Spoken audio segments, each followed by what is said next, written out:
Sœur, dis-lui, me voici, prêt à faire la volonté du Seigneur, prêt à marcher pour Jésus, prêt à aller proclamer son nom partout où il m'enverra. Alléluia. Soyez bénis, soyez bénis, et que la grâce de Dieu nous soit encore multipliée ce matin. Amen. Voilà, Dieu vous bénisse. Alors, nous allons partager la parole de Dieu dans le psaume 67, le deuxième et le troisième verset. Psaume 67, deuxième et troisième verset. Et le thème de notre exhortation de ce matin est le suivant: choisi pour la mission. Choisi pour la mission. Psaume 67, versets 2 à 3.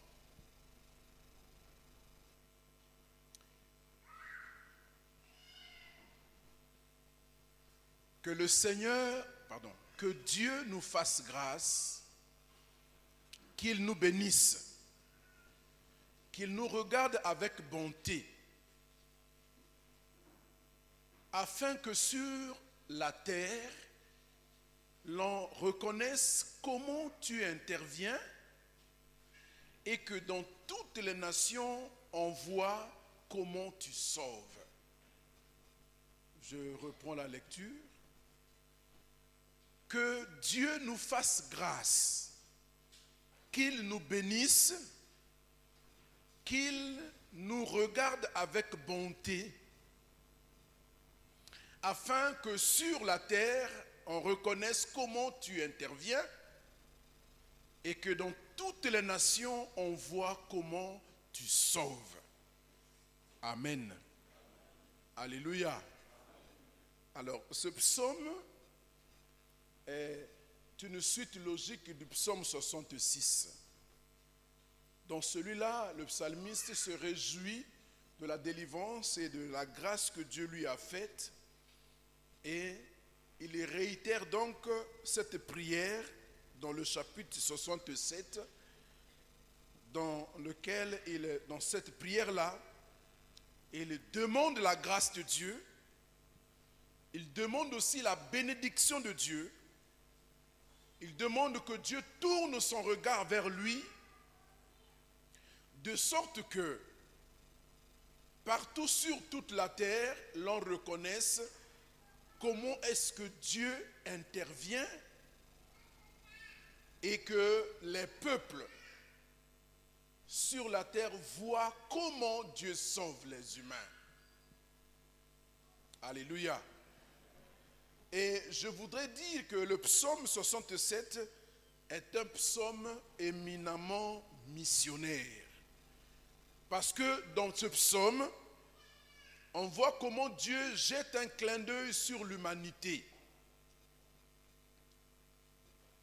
Ce psaume anticipe les temps et les circonstances pour montrer déjà à ceux qui étaient à cette époque comment est-ce que l'évangile allait se répandre sur la terre entière et comment des peuples entiers qui jadis étaient loin de Dieu devaient se rapprocher et devait à l'unisson se muer en louange pour la gloire du Dieu qui sauve les humains.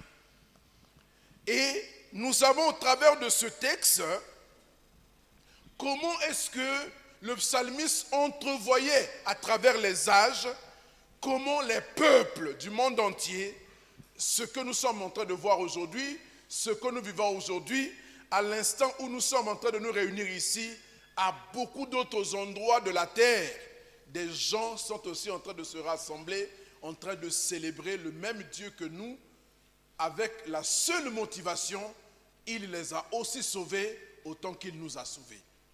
Alléluia. Donc cet élan-là, le psalmiste le voyait déjà. Ce qui nous fait dire que Dieu est un Dieu missionnaire dès les premières heures de l'humanité. La Bible nous montre dans la Genèse que Dieu venait de temps en temps, après avoir créé Adam et Ève, à son image et selon sa ressemblance, il venait les visiter dans le jardin. Et lorsque la chute est intervenue, Dieu n'a pas abandonné l'homme, il a mis en place tout le plan pour le sauver. Dieu est un Dieu missionnaire. Déjà, dans ces textes du commencement, on entrevoit comment Dieu était en train de faire des clins d'œil aux autres peuples du monde. Et nous allons avoir la concrétisation de tout ça avec l'appel d'Abraham. Lorsque Dieu lui dit, quitte ton pays, quitte ta patrie, quitte la maison de ton père et va dans le lieu que je te montrerai. Je disais tout à l'heure que ceux du temps d'Abraham, les gens qui ont vécu au temps d'Abraham, dans son Ur natal, en Chaldée, voyez, l'histoire nous montre que la civilisation dans laquelle Abraham a vécu était très évoluée. On a retrouvé des vestiges sur un site là-bas qu'on appelle Ebla. On a retrouvé des tablettes qui étaient écrites en écriture sumérienne et on a retrouvé là-bas que les traces d'une civilisation évoluée, l'éducation était très évoluée. Il y avait une littérature foisonnante, il y avait le commerce, l'économie était florissante. Il y avait des routes qui reliaient Ur avec les contrées voisines avec lesquelles ils commerçaient.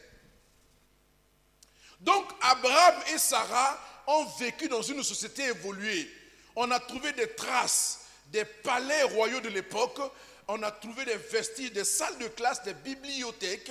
Ça veut dire que Abraham et Sarah ont vécu à une époque où les gens étaient instruits. Alléluia. Et ils étaient prospères. Abraham était prospère. La preuve, c'est qu'il avait des hommes à son service. Plus de 300 hommes de guerre entraînés parce que la contrée vivait aussi dans beaucoup d'insécurité. Donc à côté de la prospérité, il y avait certainement des pirates, des coupeurs de route qui faisaient des misères à ceux qui avaient de la richesse. Et Abraham donc s'était entouré de plus de 300 personnes bien entraînées qui devaient protéger ses avoirs. Alléluia. Donc on peut conclure que Abraham et Sarah étaient des gens instruits. Amen. Ce n'étaient pas des illettrés. C'était des gens civilisés. Et on a compris aussi que dans cette contrée-là, il y avait déjà des zigouras. Les zigouras, c'est les constructions du genre de la tour de Babel. C'était les ancêtres des maisons à étage aujourd'hui. Donc les gens construisaient avec une base assez énorme et au fur et à mesure, ça se rétrécissait. L'ambition de l'homme à l'époque, c'était de toucher le ciel exactement comme au temps de Babel. Il y avait déjà des zigouras là-bas. Et donc, Abraham a vécu dans une société évoluée. Maintenant, regardez comment Dieu dit à Abraham de quitter tout ça, tout cet environnement-là, pour aller à l'aventure. Généralement, les gens qui sont bien installés n'aiment pas l'aventure. Hein? Alléluia. Le déplacé de là, il trouve qu'il faut aller recommencer ailleurs. Mais Abraham est parti, laissant tout ça, abandonnant tout ça, et il est parti sur injonction de Dieu. Et à la clé, Dieu dit, je te bénirai et je rendrai ton nom grand. Amen. Donc Abraham est parti avec ses serviteurs. Il est allé à l'aventure cherchant la contrée que Dieu lui proposait. Jusqu'à ce qu'il va donc commencer à vivre une vie de nomade. Vous voyez, de quelqu'un de sédentaire qu'il était, installé là-bas en Ur en Chaldée, il doit maintenant apprendre à vivre comme un nomade, sous des tentes. Vous voyez? Donc, ce n'est pas des constructions définitives, c'est des trucs provisoires. Il arrive là, il plante sa tente, il reste un moment, il se déplace à la recherche du pays que Dieu lui avait promis de lui donner. Alléluia. Alléluia. Donc il y a deux choses que je voudrais faire remarquer ici, avant que nous n'entrions dans le vif de notre sujet.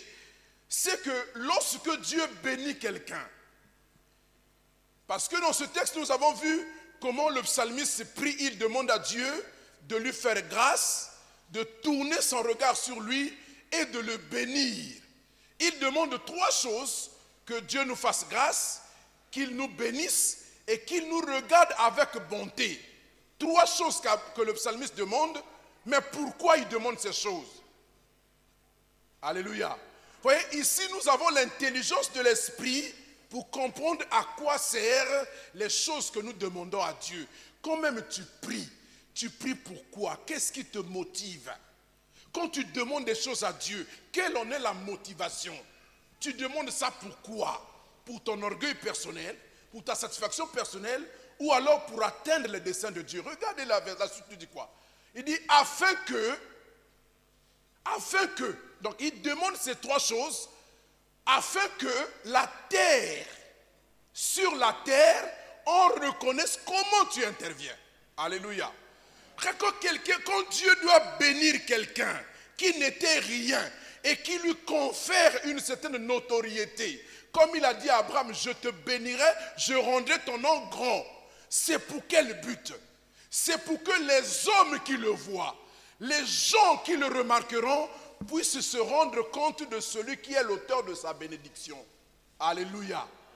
Ça veut dire autrement quoi? Que lorsque nous sommes bénis par Dieu, notre bénédiction doit être capable de témoigner le Dieu qui nous a bénis.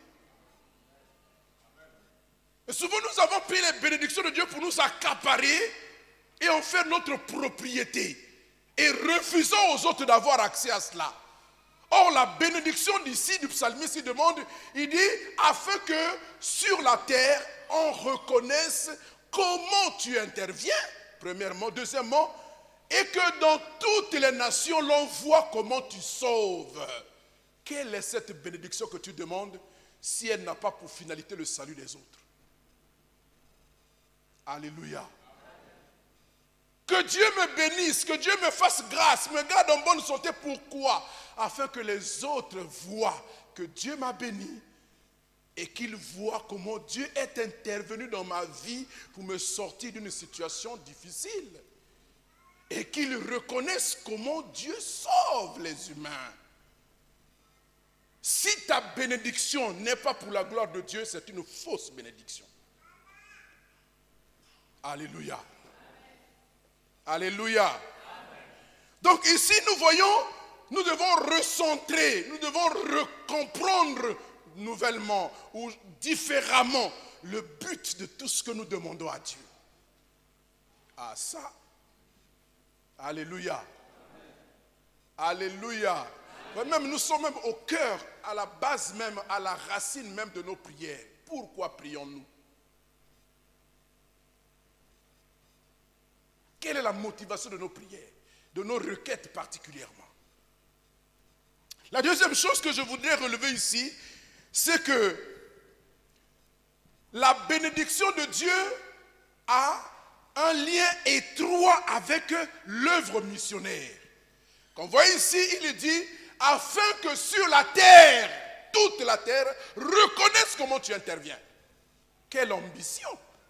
Toute la terre. Que la terre reconnaisse. Vous voyez, ça montre même l'ampleur de la bénédiction qui doit être la nôtre. Elle doit être une bénédiction qui influence le monde entier, la terre entière. Alléluia. Mais s'agit-il ici de bénédiction matérielle? Ça m'étonnerait qu'un Congolais soit suffisamment riche pour influencer la terre entière. Alléluia. Alléluia. Il y a des gens éminemment riches. Comme les Bill Gates, ils sont assis sur des milliards, ils ne savent pas quoi en faire. Comme même tu aurais tes milliards ici, là, d'abord la source est mauvaise, tu les as volés. Mais ensuite, elles ne seront pas capables d'influencer l'humanité entière. Hein? Regardez comment les gens se comportent chez nous. Il a volé l'argent de l'État, il va les cacher dans sa maison. Il ne peut même pas faire des champs pour nourrir les autres. Il a la réputation familiale. Hein?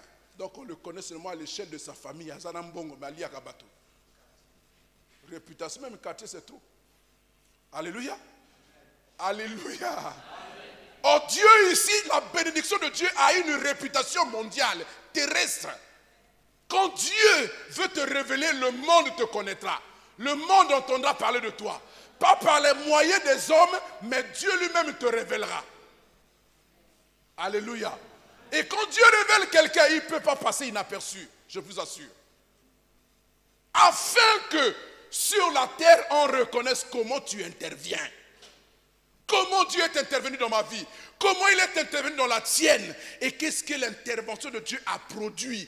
Qu'est-ce que cela amène aux autres qui voient que Dieu est intervenu dans ta vie. Sinon, ce n'est pas la bénédiction. Et croyez-moi, quand Dieu parle comme ça, il ne mise pas, il ne regarde pas le matériel ou le financier. C'est trop petit.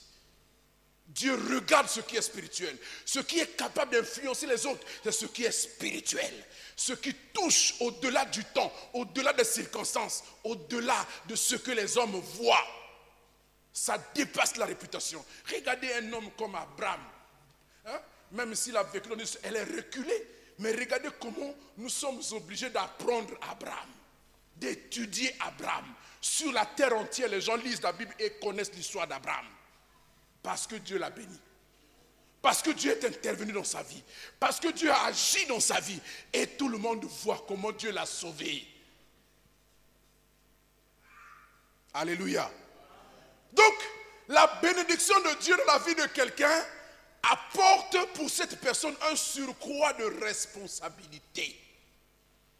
Tu es béni, tu dois savoir que la bénédiction que Dieu m'a donnée là, elle implique pour moi des responsabilités énormes vis-à-vis de moi-même, vis-à-vis des autres. Est-ce que quelqu'un me suit? Alléluia. Ça veut dire, faites attention à vous quand vous demandez maintenant que Dieu vous l'a répété. Parce qu'il voit dire ceux-là, ses motivations sont mauvaises. Si je le bénis là, il veut seulement être orgueilleux. Hein? Il veut seulement que les gens le voient. Je ne bénis pas. Beaucoup de prières sont restées lettres mortes. Parce que Dieu ne s'intéresse pas à ça. Il dit, ceux-là, qu'est-ce que je veux? Si je lui donne là, il va mourir avec la bénédiction là. La bénédiction va le tuer. Et beaucoup de gens sont morts à la suite de 10 ans de bénédictions qui sont arrivées dans leur vie. Amen. Amen. Amen. Alléluia. Amen. Donc, sur toute la terre, il faut que l'on connaisse comment Dieu intervient et comment il agit pour sauver les hommes. C'est cette mission que le Seigneur a confiée à Israël, qui malheureusement a échoué dans sa mission qui consistait à civiliser le monde pour Dieu, à faire connaître Dieu à l'humanité.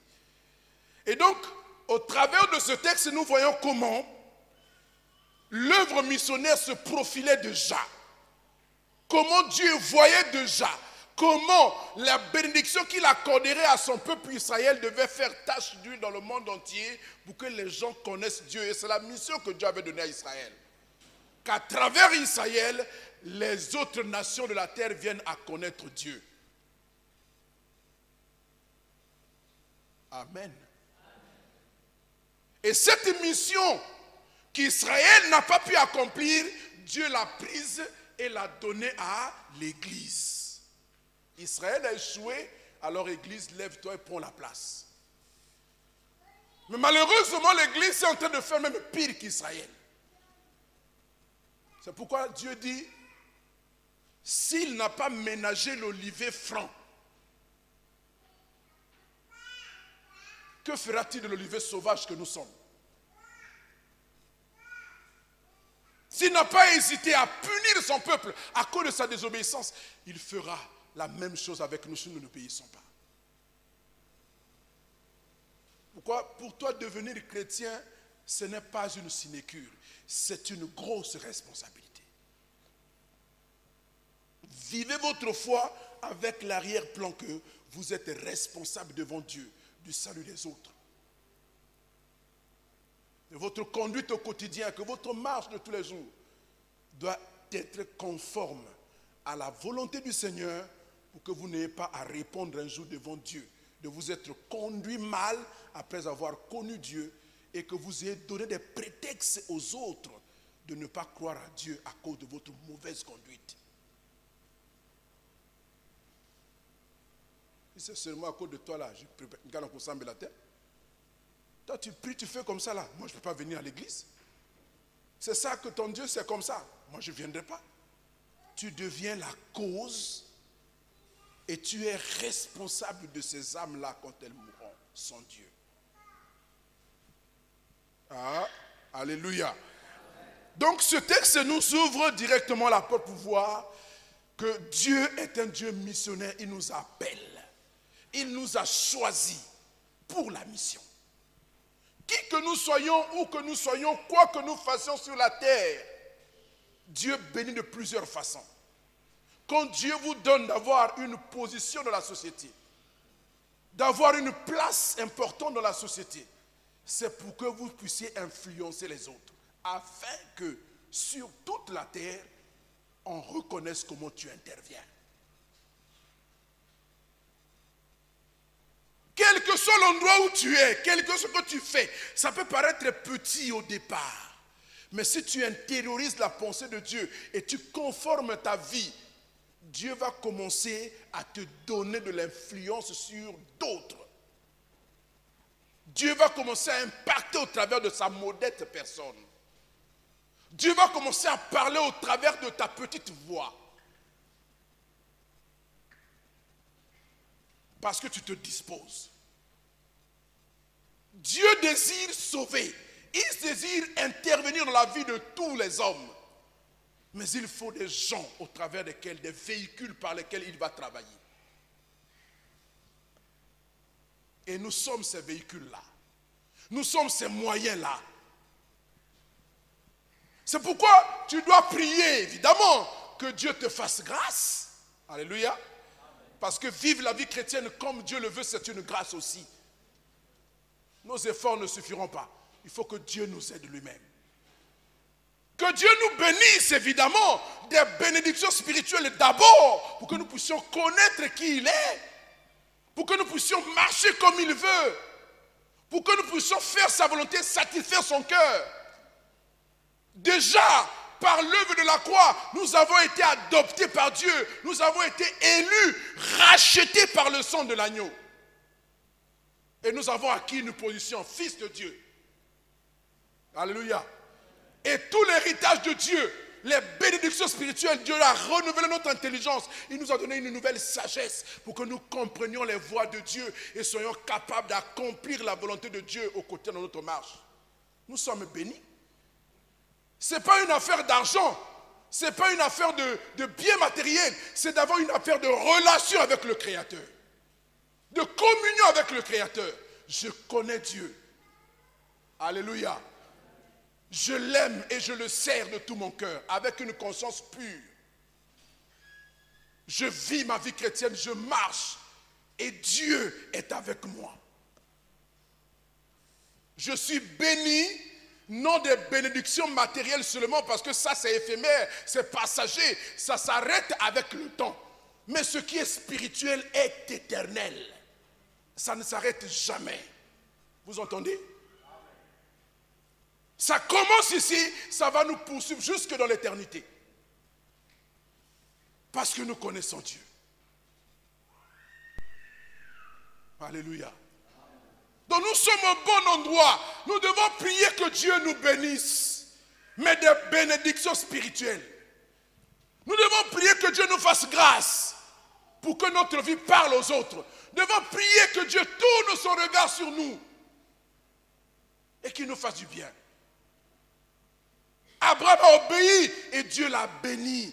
Et Abraham est devenu source de bénédiction. Le père des croyants. Par Abraham, les peuples de la terre ont compris comment Dieu intervient et comment Dieu sauve. Alléluia. Et ce n'est pas fini. Tant que les hommes se multiplieront sur la terre, la mission va continuer avec d'autres personnes. Ça, c'est notre temps. Nous devons jouer notre partition, bien la jouer. Et quand nous allons nous retirer de la scène, nous aurons laissé un bel héritage aux autres. Ceux qui viendront après nous pourront dire, oui, nos pères, nos mères ont travaillé, nos aînés nous ont légué un bel héritage. Et nous aussi, nous prenons soin de cela. Vous voyez comment Dieu cherche des hommes fidèles qui soient capables de réceptionner l'héritage, de le gérer de leur temps et de le transmettre au temps convenable à d'autres générations. Pour que la parole ne soit pas altérée. Pour que la parole ne soit pas biaisée, mais qu'elle reste dans sa fidélité, dans sa droiture, dans sa justice et dans sa capacité à sauver les humains. C'est ce que Dieu veut. Et c'est à ça qu'il nous a appelés. Alléluia. Donc nous sommes un peuple missionnaire, une église missionnaire. Je le disais encore hier pendant le conseil de l'église ici, qu'après que nous ayons compris la portée des temps, l'important de ce qui arrive, nous savons que le prochain rendez-vous avec l'église, c'est l'enlèvement. Et nous y travaillons, nous y préparons. Nous sommes en train de nous y préparer. Et la meilleure des façons de se préparer, ce n'est pas seulement de se sanctifier soi-même, mais c'est aussi à travailler à sanctifier les autres. C'est une manière pour nous garder, pour nous tenir en éveil lorsque nous commençons à évangéliser, à proclamer la parole de Dieu.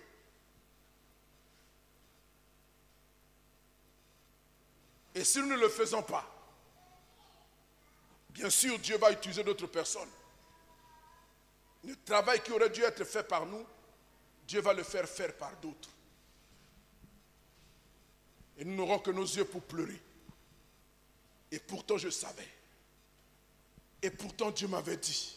Et pourtant j'étais là où on parlait de ces choses. Mais qu'as-tu fait? Alléluia. Donc il y a des obstacles à cette mission évangélique, cette œuvre missionnaire que nous allons voir, c'est l'objet de notre exhortation de ce matin, donc les obstacles à la mission. Nous avons été choisis, mais nous devons faire attention parce qu'il y a des choses, il y a des comportements, des façons d'être et de faire qui peuvent devenir pour nous des obstacles à la mission. Quand on parle de la mission, il ne faut pas pouvoir penser que la mission, c'est seulement aller à Ouesso ou aller... Ça, c'est un aspect de la mission. La mission, tous nous sommes en mission de façon permanente. À partir du moment où nous avons compris le dessein de Dieu, que nous entreprenons de parler à quelqu'un d'autre, de Dieu, de Jésus-Christ, nous sommes en mission. Donc on peut être en mission sans se déplacer. On peut être en mission dans son administration. On peut être en mission dans son école. On peut être en mission au marché là où on vend. On peut être en mission dans le quartier. Parce qu'on a pris conscience des desseins de Dieu et on voudrait les partager à d'autres pour les sauver de la catastrophe qui va venir. Alléluia. La prise de conscience des desseins de Dieu, c'est déjà ça la mission. La préoccupation que nous avons dans le cœur à prier pour le salut des âmes, c'est ça la mission. L'apport financier que nous apportons à l'église pour qu'elle accomplisse son objet, c'est ça la mission. Donc quand tu ne donnes pas Dieu à l'église, tu ne fais pas la mission. Et si tu ne travailles pas avec Dieu, c'est que tu travailles contre Dieu. C'est clair. À quoi sert ton argent? Seulement à t'habiller, acheter les vêtements, à manger. Qu'est-ce que Dieu tire là à ce que tu manges tous les jours? Qu'est-ce que Dieu gagne? Tu es en bonne santé, c'est bien pour toi. Mais Dieu gagne quoi? Alléluia. Mais quand tu commences à investir de ton argent pour que les âmes soient sauvées, pour que l'évangile soit proclamé, tu es en mission, tu es missionnaire. C'est pourquoi il y a des obstacles à la mission. Lorsqu'on ne comprend pas, voyez, on agira mal, on ne fera pas bien et le Seigneur sera frustré. Voyez? Le premier obstacle à la mission, c'est une vision limitée de l'Église ou du peuple de Dieu. Une vision limitée. Quand une église a une vision étriquée, limitée, courte, maigre, elle bloque la mission. Alléluia. Elle bloque la mission. Dans Actes chapitre 6, à partir du premier verset jusqu'au verset 3, vous voyez, là-bas nous avons les débuts de l'église. Elle a très bien commencé. Après la prédication de la Pentecôte, près de 3000 personnes se sont converties, ont donné leur vie à Jésus. Et la vie de l'église a commencé à s'organiser. Ils avaient tout en commun. Ils vivaient ensemble, partageant leur nourriture avec joie et simplicité de cœur. Et Dieu ajoutait à l'église sur les jours ceux qui étaient sauvés. Et les gens touchés par l'amour de Dieu commençaient à vendre leurs biens et leurs propriétés. Et ils prenaient l'argent de la vente, ils venaient déposer au pied des apôtres pour que ça serve à toute la communauté. C'est bon. Alléluia. Mais la vision de cette église-là était limitée, elle était courte. Ils ne se sont plus à être ensemble. Ils ne se sont plus à rester ensemble à Jérusalem. Et les problèmes n'ont pas tardé. La Bible dit quoi? Il a commencé à avoir des murmures. Les veuves des Hellénistes se plaignaient de ce que les distributions n'étaient pas faites de façon équitable. Ils ont commencé à murmurer. Le murmure est allé jusqu'aux oreilles des apôtres parce que ces veuves-là ont commencé à revendiquer quelque chose. Si c'est comme ça que les apôtres eux-mêmes viennent distribuer la nourriture, étaient mauvais de cœur. Ils étaient égocentriques, avec une courte vision, une vision limitée de l'œuvre de Dieu. Manger, boire, on se plaît parce que ce n'est pas le quaker, c'est un demi-quaker qui leur a été donné. Et ça murmure. L'église n'a pas de vision. Il y a beaucoup d'églises dans cette ville qui n'ont pas de vision en réalité. Quand vous regardez la façon de faire, vous comprenez que, vision est zatée. Alléluia. Alléluia. Et même ça, là où il y a la vision, les gens sont limités. Ils ne voient pas plus loin que le bout de leur nez. Tout ce qu'ils voient, c'est le quotidien. Je suis béni aujourd'hui, j'ai de quoi manger, j'ai de quoi m'habiller, je peux me déplacer, ça me suffit. Ce n'est pas ça que Dieu attend. Dieu veut que nous voyions grand et que nous voyions loin. Et il en a donné la preuve, il a dit, dans Acte 1, il dit, vous recevrez une puissance, le Saint-Esprit survenant sur vous, et vous serez mes témoins. Où? Dans Jérusalem. Première sphère. Deuxièmement, toute la Judée.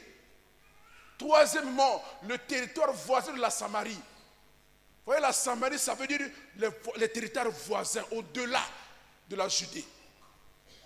Et jusqu'aux extrémités de la terre. Voilà ce que Dieu nous donne comme sphère. Voilà le champ missionnaire.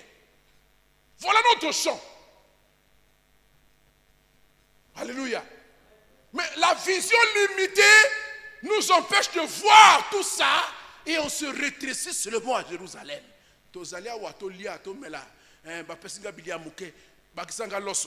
Quelle est cette histoire-là? Ce n'est pas ça que Dieu nous a appelés. Dieu nous a appelés à nous étendre. Alléluia. Il a dit à Esaïe, allonge les cordages, déploie les tentes. Il faut que tu te répondes à gauche et à droite. Ne te limite pas. Dieu n'est pas de la limitation. Et notre façon de faire peut limiter la vision. Quand une église a une vision limitée, voyez, ils aiment être ensemble. J'ai vu un tel, il était là, un tel était là. Mais oui, c'est bien, mais ça c'est pour un temps. Après, il faut grandir et commencer à conquérir les étapes, à conquérir les espaces que Dieu nous donne. Jérusalem, la Judée, la Samarie, les extrémités de la terre. Voilà comment Dieu voit. C'est comme ça que Dieu nous voit. Mais nous pouvons refuser d'être vus comme Dieu nous voit et vouloir nous faire voir par nous-mêmes comme limité seulement là, dans un enclos. Alléluia. Voyez? Une vision trop limitée. Il commence à avoir des murmures, le mépris. Les gens commencent à se rassembler par affinité. Quelle bestialité, quelle bassesse. C'est une helléniste. Non, moi je donne un demi-quaker. Ça c'est une juive, allez, coquer mon bimba. C'est quoi ça? Dieu n'est pas là. Alléluia. Et quand la vision est étriquée et que les gens sont sincères avec Dieu, mais oui. Alléluia. Si tu ne veux pas partir, Dieu te fera partir. Que tu le veuilles ou non. Il est capable de le faire. Alléluia. Il est capable de faire la mission. Il a les moyens de la mission. Et il est capable de mettre quelqu'un en mission même contre son gré. Hein? Déjà, Jérusalem était inondée par la parole. Les sacrificateurs même, les docteurs de la loi, ils ont dit, vous avez rempli Jérusalem avec votre doctrine. Hey, ce n'est pas eux qui témoignent, c'est les autres qui témoignent. Vous avez rempli Jérusalem. Partout où vous allez, on ne parlait que de Christ ressuscité. Christ, Dieu vivant. Christ, on ne parlait, vous avez rempli. Ça énervait les docteurs de la loi. On arrête Pierre, on le tabasse. Arrêtez de parler de cet homme-là. Pas possible, c'est déjà parti. La bombe est lâchée, qui va la retenir? Le nom de Jésus, c'est une bombe. Vous entendez? Quand elle est prononcée de façon sincère, avec des gens sincères, au cœur pur, c'est une bombe. Elle embrase la ville. Tout Jérusalem est inondé. Hein? Vous avez rempli Jérusalem de votre doctrine. Mais comme la vision est étriquée, et pourtant Dieu a défini la sphère de travail, mais eux, ils veulent seulement rester à Jérusalem. Dieu a fait quoi? Il a envoyé la persécution. Et pendant que la persécution arrivait, ils ont commencé à fuir. C'est comme ça que les Philippe se retrouvent à Samarie, en train de prêcher la parole malgré lui. Celui qui était qu'un diacre confiné dans Jérusalem, dans le diaconat, cachait en réalité un ministère d'évangéliste puissant, en acte et en œuvre. Et quand il se retrouve à Samarie, il prêche la parole. Il y a des choses qui sont cachées en vous, qui sommeillent en vous là. Comme la vision est petite, comme vous savez, pour prier seulement pour manger, pour boire, pour vous bâtir, pour réussir dans vos études, votre vision est limitée. Mais si vous intégrez la dimension de Dieu, Dieu va vous surprendre. Il va vous ouvrir des portes auxquelles vous n'y penserez même pas. Il va vous amener là où vous ne croyez pas. D'ailleurs, l'État congolais, bon, peut être Pierre bien sûr à bourse. Lucas c'est comme bourse en Zambie. Mais oui. Il n'y a pas l'argent. Hein? On ne sait pas comment il faut même pour payer les salaires des gens. Au trésor, il n'y a pas l'argent. Nous sommes en cessation de paiement. Mais on paye quand même les salaires. C'est incroyable. Hein? Il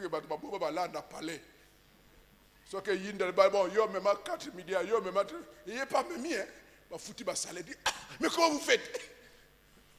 Ça, c'est le congolisme. Spécialité congolaise. C'est pas comprendre. Mais les gens là, ils n'ont pas l'argent, leurs comptes ils sont vides. Mais comment ils peuvent payer les salaires? Bah, foutu quand même. Ça, vous êtes trop fort. Alléluia. Alléluia. Non, ce n'est pas des éloges que je fais. Hein. Ce n'est pas des éloges. Ça ne va pas, ce n'est pas comme ça. Je suis en train de dire qu'il faut même pour ta propre vie, n'aie pas une courte vision de ta vie. N'aie pas une petite vision de ta vie. C'est normal que tu aies une saine ambition avec Dieu. Que tu vois grand, que tu vois loin. Il faut viser loin avec Dieu. N'accepte pas des strapontins. N'accepte pas des petites choses. Dites, Seigneur, tu es grand, moi je veux les grandes choses. À la dimension du Dieu que je prie. Amen. Et quand tu pries comme ça, tu dois te donner les moyens. Parce que quand tu demandes quelque chose de grand à Dieu, tu dois être capable de consentir des grands sacrifices aussi. Ah oui. Donc une vision limitée va bloquer la mission.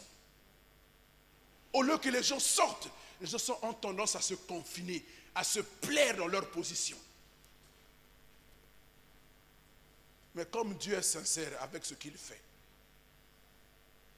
et comme il voit que les gens en question ont une foi sincère, même s'ils ne comprennent pas la vision, Dieu dit, je vais vous aider. Et quand Dieu décide d'aider, parfois c'est avec des grincements dedans. Hein. Alléluia. Mais après, tu te rends compte que bon, mais j'arrive ici, je me retrouve à Samarie, je fais quoi? Je connais personne, je fais quoi? J'ai une parole. Et je commence à parler. Quand tu parles, Dieu opère les miracles. Dieu opère les signes. Tu étais méconnu. Les gens commencent à dire, mais c'est qui cet homme-là? Il s'appelle Philippe. D'où vient-il? De Jérusalem. Mais qui? Personne n'a jamais connu Philippe. Alléluia. Regardez comment Dieu se sert de cet homme. il le prend en esprit, il l'emmène là où il veut. Hein? Mais s'il était resté à Jérusalem, il serait seulement diacre. Hein? En train de donner du riz aux gens. Du riz aux gens. Mais là, regardez comment Dieu le révèle au monde entier. Alléluia. Alléluia. N'ayez pas une vision courte de votre vie, une vision étriquée de votre vie. Voyez grand. Parce que vous avez un Dieu qui est grand. Amen. Alléluia. Deuxième obstacle, ce sont les préjudices raciaux ou les préjudices sexuels. Là-bas, il est conté l'histoire de deux personnes simultanément. D'un côté, nous avons Corneille, un païen, qui aimait Dieu et qui priait Dieu tous les jours et qui faisait des aumônes. De l'autre côté, nous avons le grand apôtre Pierre, qui se retrouve à Jopé, dans une famille, et la Bible dit que les prières de Corneille sont montées et Dieu a aimé ces prières. Il envoie un ange pour dire à Corneille que tes prières et tes aumônes ont été reçues. Et Dieu s'en est souvenu. Alléluia. Voyez, Dieu est satisfait de ce que Corneille fait. Mais cet homme ne connaît pas Dieu. Il a beau donner l'aumône, il a beau prier, mais Dieu ne le connaît pas. Voyez le problème qui se pose aujourd'hui. Chaque fin d'année au Congo, ici, regardez Télé Congo, les 80% du journal parlé, télévision en français, vous avez des hommes, dit-on, des philanthropes occasionnels, circonstanciels, qui vont donner de la nourriture dans les orphelinats, et qui organisent des repas pour nourrir les enfants dans les quartiers, et ils font ça en grande pompe, ils amènent la télévision. Alléluia. Passé la fin de l'année, silence radio. Ces gens-là ne mangent, ils ont des estomacs en plastique. Ils mangent qu'à la fin de l'année. Mais s'ils sont nécessités en fin d'année, c'est qu'ils le sont aussi tout le long de l'année. Pourquoi ne font-ils pas cette philanthropie toute l'année? Et pourquoi le font-ils toujours avec les caméras de la télévision? C'est du bluff. Tu as beau faire ça, mais tu ne connais pas Dieu. Si tu le fais sincèrement, Dieu prendra plaisir, mais tu ne le connais pas. Pour autant, tu ne peux pas être sauvé. C'est pourquoi l'ange dit à Corneille, à Jopé, là, il y a mon serviteur. Envoie des gens le chercher. Lui, il te dira ce que tu devras faire. Et Corneille délègue des gens qui vont partir. Pendant que l'ange est en train de parler avec Corneille, là-bas à Jopé, Pierre a une vision. Il est sur le perron de sa zigoura, au bord de la mer, et voilà, il voit une vision. Il voit une nappe qui descend du ciel, tenue sur les quatre côtés, une nappe rectangulaire. Et elle descendait d'en haut jusqu'au niveau où il était. Et quand il regarde dans la nappe, alléluia, qu'est-ce qu'il voit? Des quadrupèdes, des reptiles bizarres, des margouillas, des grenouilles, des geckos, des crapauds, tout ce qu'il y a de horrible sur la terre. Alléluia. Et il entend la voix qui lui dit, tue et mange. Pierre rouspète, dit, non Seigneur, je n'ai jamais rien mangé de si impur. Et la voix reprend pour lui dire, qui t'a dit de déclarer impur ce que moi j'ai déclaré pur? La chose s'est répétée 4 fois de suite et puis la nappe s'est retirée dans le ciel. Et dès qu'il sort de cette vision extase, on toque à la porte. Mais nous sommes venus chercher un certain Simon-Pierre. Et quand il descend, on lui dit qu'il y a un monsieur là-bas qui s'appelle Corneille, nous a envoyé vous chercher. Et lui, il comprend. Alléluia. Il comprend le sens de la vision. Il suit ces gens-là. Il va avec eux jusqu'à de la maison de Corneille. Le monsieur Corneille, attendant le salut. Oh, j'ai aimé ce type-là. Attendant le salut, a rassemblé toute sa famille, tous ses amis, tous ses voisins dans sa maison. Et quand Pierre arrive, il voit un parterre déjà préparé, une estrade, des sonneaux, tout est préparé pour qu'il prêche. qu'il parle de Jésus. Si vous êtes sincère et que votre vision est grande, Dieu vous préparera des estrades pour prêcher. Dieu créera les conditions, il va rassembler les gens là.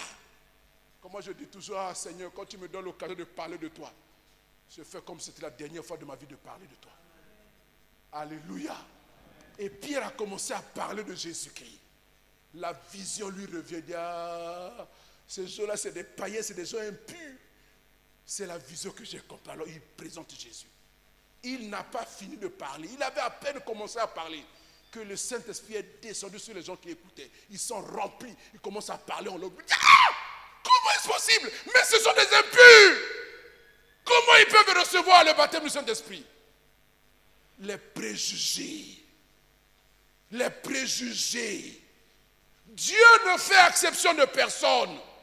Dieu ne méprise personne. S'il y a l'occasion de parler, parle de Jésus. Même aux pygmées, même aux aborigènes d'Australie, ne les regarde pas dans leur crasse, dans leur saleté. Parle-leur de Jésus. Voilà comment Pierre, à sa honte, il voit que le même esprit qu'il a rempli le jour de la Pentecôte était en train de remplir des hommes impurs qu'il avait méprisés. Et là, il se ravise, il dit, je me répands. Comment puis-je refuser l'eau du baptême à ces gens-là qui ont reçu le même l'esprit que moi? Alléluia. Alléluia. Si nous vivons notre foi chrétienne avec des préjugés, nous allons limiter la mission de Dieu. Là où Dieu devait travailler avec toi, parce que tu as fermé ton cœur, parce que tu n'aimes pas un tel, tu n'aimes pas ces gens-là. Voyez, il y a des gens qui grandissent sous le prisme des croyances de leurs parents. Hein? Ils considèrent les autres comme des sous-hommes, comme des bas-hommes. À ceux-là, je peux aller vers eux. Mais nous avons connu dans ce pays un chef d'État que nous avons élu au suffrage universel, qui est venu avec une grosse imposture. Nous faisons croire qu'en un clic, il est capable de transformer le Congo en une petite Suisse. Il dit, je ne suis pas venu me servir, je suis venu vous servir, je n'en ai pas besoin. Mais après, c'est lui-même qui a pondu une maxime bien congolaise. Tout homme est corruptible. C'est seulement une question de prix. Alléluia. Je crois que vous savez de qui je parle. À peine est-il revenu, arrivé au pouvoir, c'est comme ça que ça se fait. Hein? Quand un Bangangoulé est au pouvoir, tous les Bangangoulés deviennent les plus intelligents. Quand c'est un Mboshi, tous les Mboshi deviennent les plus intelligents. Quand c'est un Lari, tous les Lari deviennent les plus intelligents. Allez dans les ministères. Si c'est un ministre Mboshi, vous voyez tout le cabinet, on parle que Mboshi dedans. Si vous voyez un ministre Bateke, tous les... Tu arrives chez les Gangoulés, tout le cabinet parle Gangoulou. C'est quoi ça? C'est pas les préjugés comme ça, c'est stupide. Nous sommes une nation, nous sommes un pays. Alléluia. Et le destin de ce pays appartient à tous les filles de ce pays. Je n'ai pas besoin de savoir d'où tu es, moi. Je n'ai pas besoin de ça. Et si tu as Jésus-Christ, ça me suffit. Je n'ai pas besoin de savoir le reste. Tu es enfant de Dieu, ça suffit. Nous devons nous départir des préjugés. Alléluia. Voyez, nous avons tendance à reproduire dans l'église ce que nous avons vu nos parents faire dans le monde. Hein? Il est venu et il dit, il pond la théorie, le concept de la tribu classe. Donc ceux de sa tribu, c'est la tribu top, la meilleure. Et il les a bombardés, ministres d'État, ministres de ceci. Et ils ont une telle arrogance, tellement arrogant, qu'ils ont fini par couler leur menton. Alléluia.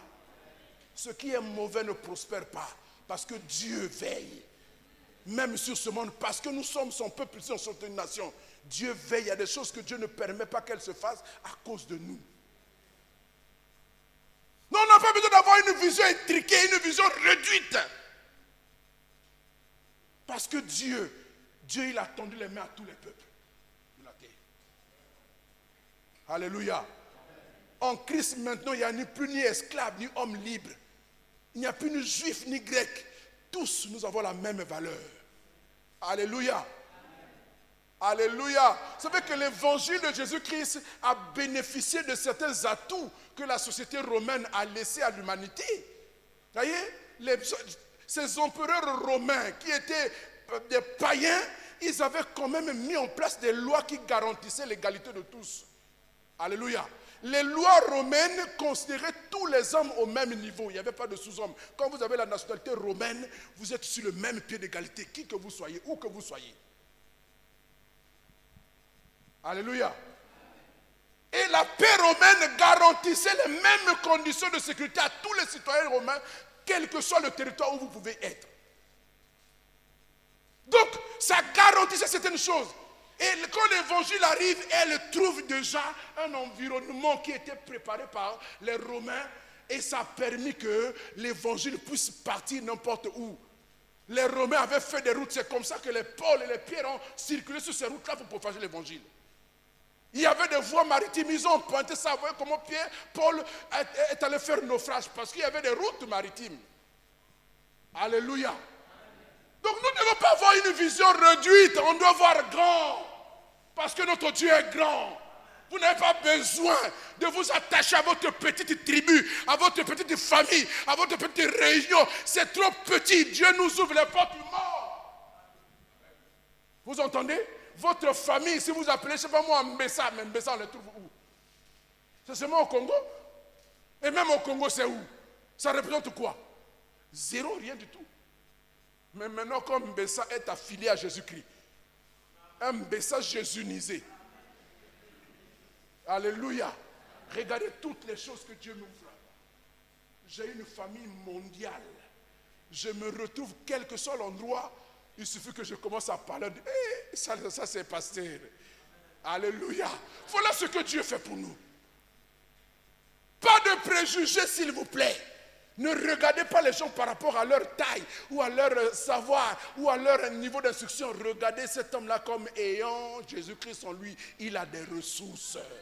Il a des capacités que l'humain ne peut pas donner, mais que Dieu seul est capable de donner. C'est pourquoi j'aime toujours dire à l'église, chacun de nous ici est une possibilité pour l'autre. Ne méprise personne. Alléluia. Alléluia. Ne réduisons pas la mission, ne limitons pas la mission à cause de nos préjugés. L'autre préjugé, ce sont les préjugés liés au sexe. Hein?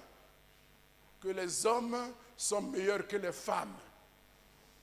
Que Dieu n'a pas besoin de femmes dans le ministère. Il n'a pas besoin d'utiliser les femmes. Alléluia. Et ainsi, les gens ont commencé à mépriser les femmes, à reléguer les femmes dans des tâches matérielles seulement à l'église. Voyez, à cause des préjugés. Parce que la loi de Moïse ne permettait pas aux femmes d'accéder au sacerdoce, alors ils ont pensé que même avec Jésus, elles sont toujours dallées. Et veut accuser Paul pour dire que l'apôtre Paul a interdit aux femmes de prêcher la parole. L'apôtre Paul n'a pas interdit aux femmes. Alléluia.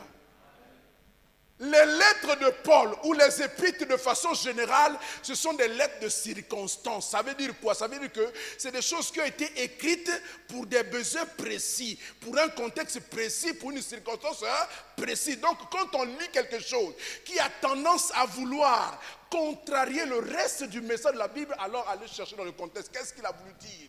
Pourquoi il a dit ça? Il voulait régler un problème précis, particulier. Donc il n'a jamais dit que les femmes n'avaient pas le droit de prêcher. Il a pris une mesure conservatoire pour l'église de Corinthe. Parce qu'il y a une situation qui s'était produite là-bas. Vous voyez, les gens n'ont pas compris. Et nous tous on était embarqués dans ça. Heureusement que l'éclairage du Saint-Esprit et la compréhension des Écritures nous permettent maintenant de dire non. C'était une mauvaise interprétation. Les femmes ont aussi reçu le Saint-Esprit que les hommes à la chambre haute, ils étaient 120. La Bible dit, tout à coup, il vient du ciel un bruit comme celui d'un vent impétueux et le vent remplit toute la salle où ils étaient et les langues semblables à des langues de feu leur apparurent, se séparèrent, se posaient sur chacun d'eux et ils se mirent tous à parler en langue. Ils étaient tous baptisés du Saint-Esprit, hommes et femmes. Alléluia. Et pourquoi est-on baptisé du Saint-Esprit? Acte 1:6. vous recevrez une puissance, le Saint-Esprit survenant sur vous. Acte 1:8, voulais-je dire. Et vous serez mes témoins. Et vous serez mes témoins. À Jérusalem, dans toute la Judée, la Samarie et jusqu'aux extrémités de la terre. Ça se passe à la chambre haute, le jour de la Pentecôte. Alléluia. Est-ce que les femmes ont reçu le Saint-Esprit? Elles sont baptisées du Saint-Esprit seulement pour laver les couches des enfants à la maison? Ou pour faire la soupe? C'est pas pour ça, c'est pour témoigner. Et même ce qui se passe à la Pentecôte, ce n'est qu'une confirmation de ce qui s'est fait au départ à la résurrection de Jésus. Voyez, le premier jour de la semaine, les femmes sont sorties alors qu'il y avait la peur, panique dans la ville. Les hommes se sont terrés dans les abris cachés. Ils avaient peur de sortir, ils tremblaient comme des feuilles. Et les femmes le matin, le dimanche matin, elles ont pris leurs aromates. Elles ont dit, nous irons embaumer le corps de notre maître. Même si on doit nous tuer, on n'a qu'à nous tuer, mais on va aller. Elles sont sorties le matin avec les aromates et les parfums pour aller embaumer le corps de Jésus parce que c'était ça la tradition juive. Et pendant qu'elles arrivaient, elles voient que la pierre a été roulée. Le tombeau était vide. Elles entrent là. Elles voient que le tombeau était vide. Elles repartent en courant. Allez dire à Pierre, Jean, il est ressuscité comme il avait dit. Et Pierre prend ses jambes à son cou. Il court plus qu'un jeune homme de 18 ans. Il arrive, il rentre dans le sépulcre. Il voit que le tombeau est vide. Il commence à considérer les linceuils, les linges dont on avait emballé Jésus. Et quand il se retourne, il voit un ange qui lui dit, qui cherchez-vous? Pourquoi cherchez-vous parmi les morts celui qui est vivant? Alléluia! Jésus est ressuscité. Et qui a constaté ça? Ce sont les femmes qui se sont levées le matin pour aller voir, pour embaumer le corps de Jésus. Elles ont vu que le maître était ressuscité. Il était sorti du tombeau. Il est vivant. Qu'elle repartait en pleurant. Notre maître, montrez-nous où vous l'avez vu. Montrez-nous, on va le récupérer. Jésus leur apparaît et dit, ne pleurez pas mes filles. Je suis vivant. Alléluia. Elles étaient témoins de la résurrection. Les premiers témoins de la résurrection, c'est qui, s'il vous plaît? C'est les femmes. Elles sont allées dire aux hommes. On n'est pas rompu du Saint-Esprit seulement pour faire les mèches ou les suis-moi par-ci, suis-moi par-là. On est rempli pour être témoin de Jésus-Christ. Vous entendez? Et si vous êtes belle, tournez votre beauté comme un atout pour gagner les garçons friands de sexe là. Attrapez-les. Donnez-leur rendez-vous ici. Et comme une fille faisait, ah, tu veux, bon, on se voit dimanche matin à tel endroit. Il arrive là dimanche matin, tu l'attends là-bas avec un gros sourire comme ça. Il va dire, oh, merci mes filles, quand il faut ça yawa. À côté yoka. Il va sortir de là la queue dans les pattes avec impudicité mort. Alléluia. Amen. Vous êtes remplis du Saint-Esprit pour témoigner Jésus-Christ. Que personne ne vous empêche de le faire. En tout cas pas ici. Amen. Vous entendez? Kamakas na yomoko. Soko koki tokoye kole tokoye bango. Ils ont favoritisme. Alléluia. Ce n'est pas à la tête du client. Hein. Si tu as la chose de Dieu, on le reconnaîtra. Alléluia. S'il y a l'onction de Dieu là, ça se reconnaîtra. C'est pourquoi je veux que chacun de vous commence à avoir sa tribune, commence à parler. Ose la toura ou djangote. Toura.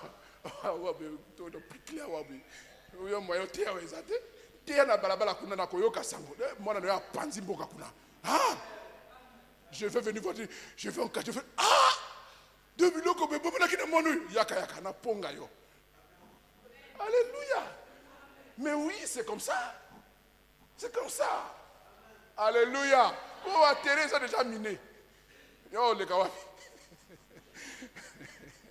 Alléluia. Alors, troisième obstacle, je vais m'arrêter là. C'est l'incapacité d'adaptation. Ou le refus de s'adapter. Vous voyez, il y a des églises qui vivent avec des principes qui n'ont rien à voir avec Dieu, qui n'ont rien à voir avec l'évangile. Hein? Alléluia. Et ils refusent de s'adapter à la situation, de s'adapter à la donne de Dieu.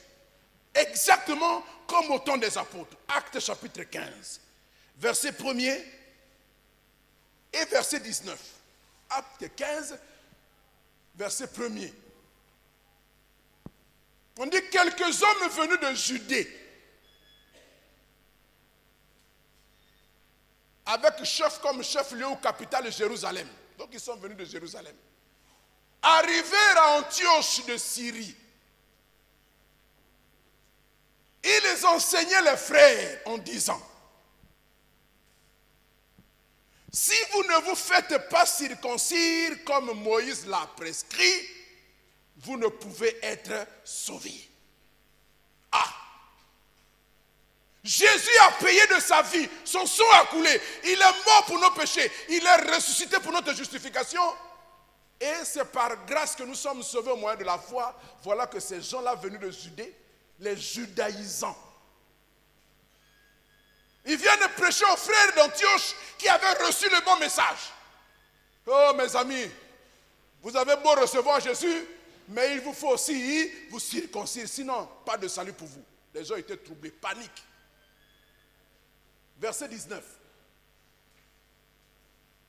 Voici donc ce que je propose. Continua Jacques. Ne créons pas de difficultés aux païens qui se convertissent à Dieu. Donc la situation était devenue tellement grave parce que le peuple ne se retrouvait plus. Il y a une contradiction. Donc on nous a dit que si tu crois tu es sauvé, maintenant on nous dit de nous circoncire. Nous on est pour nous les païens, on reste comme ça. Alléluia. Vous voyez un peu des papas de 90 ans, il a reçu Jésus pour que nous kata nginga. Hein? Mais c'était grave. Quelle est cette histoire-là? La discussion était tellement vive qu'un concile a été nécessaire. Et tout le monde s'est retrouvé à Jérusalem pour cette question-là. Comment on va faire? Comment on va faire? Comment on va faire? Et voilà Jacques qui trouve la parole du Seigneur. Ne faisons pas, ne compliquons pas la vie. Ne faisons pas de difficultés à ceux de nos frères païens qui se convertissent. C'est pourquoi ils vont mettre en place le credo, les principes. Comment est-on sauvé? Nous sommes sauvés par grâce au moyen de la foi. Et ça suffit. Alléluia. Ces gens-là, parce qu'ils étaient inféodés à la loi de Moïse, donc l'ancienne alliance, ils voulaient perpétuer cela. Malgré le fait que l'évangile est clair. Mais ils veulent ajouter à l'évangile des choses qu'ils ont gardées de l'ancienne vie, de l'ancienne alliance. Ils refusent de s'adapter. Ils refusent de se réformer. Alléluia. C'est comme l'église d'aujourd'hui. Nous refusons de nous réformer. Les chrétiens d'aujourd'hui, nous refusons de nous réformer parce que nous avons été dans des églises, là où tu peux vivre dans le concubinage, ce n'est pas un problème. Tu viens dimanche, tu prends la Sainte Seine. On va te dire non, ici, là, quand tu es dans le péché, tu ne prends pas. Ils sont trop durs. Hein? Alléluia. On refuse de s'adapter. Voyez, Dieu n'est pas notre ami. Il est notre sauveur, notre rédempteur. Ce n'est pas un ami, ce n'est pas un copain. Quand on peut t'apporter comme tu comprends, non? Non, comprends-moi. Dieu ne comprend pas. Il n'a pas d'amis. Si tu marches dans les voies, il est avec toi. Si tu ne marches pas dans les voies, il n'est pas avec toi. Tu as beau être pasteur, tu as beau prêcher avec le feu, mais il n'est plus là. Eh bien, tu me souviens, mis sur ma casse, hein? Hein? Ah, t'es anxieux, ils ont mis sur ma casse. Mais oui. Alléluia.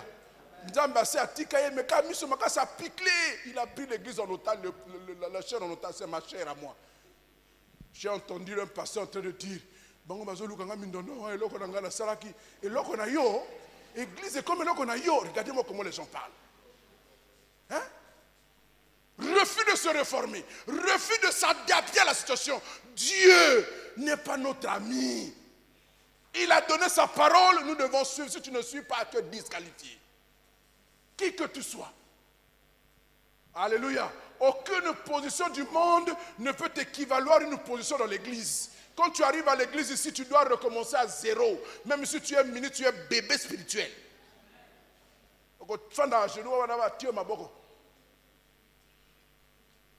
Oui. Alléluia. Non, nous devons nous adapter à la parole de Dieu. Nous devons adapter nos vies à la parole. Ce n'est pas la parole qui doit s'adapter à nous. Non, les amis. Non. C'est nous qui devons nous adapter à la parole. Elle dit quoi? Elle dit ça. Et comment moi je vis? Je suis le contraire de ça alors. Je conforme ma vie à la parole. Et Dieu sera glorifié. Dieu est content, il est heureux et il bénit.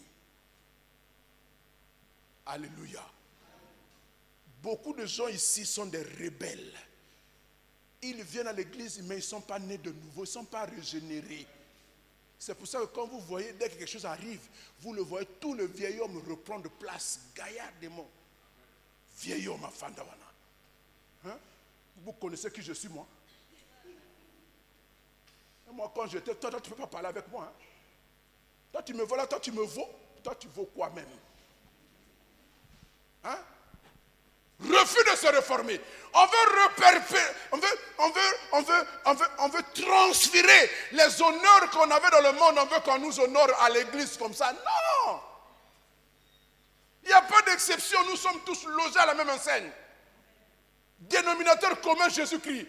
Si c'est sanctification, là, c'est tout le monde qui doit se sanctifier. Il n'y a pas de non, moi je suis un tel. Tu dois te sanctifier, mon frère. Sinon, tu n'as pas la part au ciel. Il faut t'adapter à la situation. Il faut te conformer. Quand tu refuses de te conformer, Dieu il te met dehors. Alléluia. Alléluia. Tu peux être parmi nous sympathisants de l'église, c'est bien. La serve, c'est bien. Mais Jésus ne te connaît pas. Parce que tu es incapable de t'adapter. Incapable de te conformer. Voyez? Et comme ils n'ont pas réussi à convaincre les enfants de Dieu de se circoncire, alors ils sont allés créer leur église judéo-chrétienne. Mélange, méli-mélo entre la foi chrétienne et les principes du judaïsme. Et ils se retrouvent dans des sectes bizarres, cabales et tout, perdus loin de Dieu. Parce qu'ils ont refusé de se conformer, de s'adapter à la situation. Quand Dieu change de mode de fonctionnement, le peuple doit aussi s'adapter. Alléluia. Alléluia. Notre mode de fonctionnement ici, là, c'est l'humiliation. Comme Jésus s'est humilié, nous devons nous humilier. Nous devons abandonner nos galons, nos titres, nos positions, redevenir enfants de Dieu, racheter, tous racheter. Malgré tous tes diplômes, malgré tout ton argent, tu ne pouvais pas acheter le salut. Les indulgences, c'était une tromperie.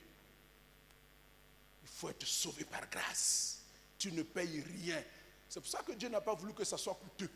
Sinon, les riches allaient dire, ah, le côté d'ambon, to somba yango, topi mabango.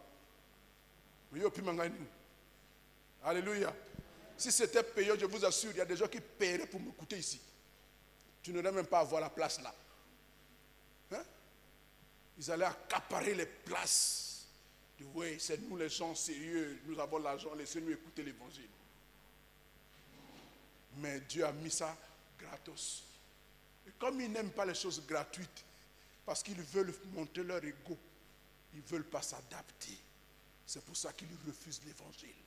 Et en refusant l'évangile, ils refusent Dieu. Vous comprenez ça? Adaptons-nous. Ce qui nous a mamoni mabe, le bitika, ça no kitika yango. Vous voyez quand Alléluia. Alléluia. Ne refuse pas de t'adapter. Il faut te conformer. Le salut est à ce prix-là. Voyez, nous sommes une église missionnaire et c'est dans cette optique que nous devons travailler. Et hier, je disais que cette année, nous devons obligatoirement implanter au moins 2 églises. Mais quand on va commencer à aller implanter les églises là, quand il sera question d'aller dans le quartier, d'aller évangéliser, il n'y a pas quelqu'un pour dire oh non, moi je suis trop important, je suis trop beau, trop propre. Vous m'avez bien vu, moi. Nous, on t'a bien vu. Et on te voit spirituellement, tu n'es même rien. Il faut t'amener dans ma cour. Alléluia. Alléluia. Et au plan de Dieu, il n'y a de privilégiés que ceux qui s'humilient. Quand tu t'humilies, après Dieu il t'élève, il t'honore. Il faut se réadapter. Voyez-nous, nous voulons balayer tous les obstacles à la mission. Déjà, comprendre ce que c'est la mission. C'était dans la pensée de Dieu depuis toujours. Et quand Dieu bénit quelqu'un, des bénédictions spirituelles qui finissent par produire les bénédictions matérielles, financières et consorts, c'est afin que la terre entière reconnaisse comment Dieu intervient et qu'il reconnaisse comment Dieu sauve. Alléluia. Alléluia. C'est pourquoi on dit, ce n'est ni par ma force, ni par mon intelligence, mais c'est par son esprit. Personne n'a payé pour devenir enfant de Dieu. On a simplement cru. Amen. Que Dieu bénisse sa parole et qu'il vous bénisse.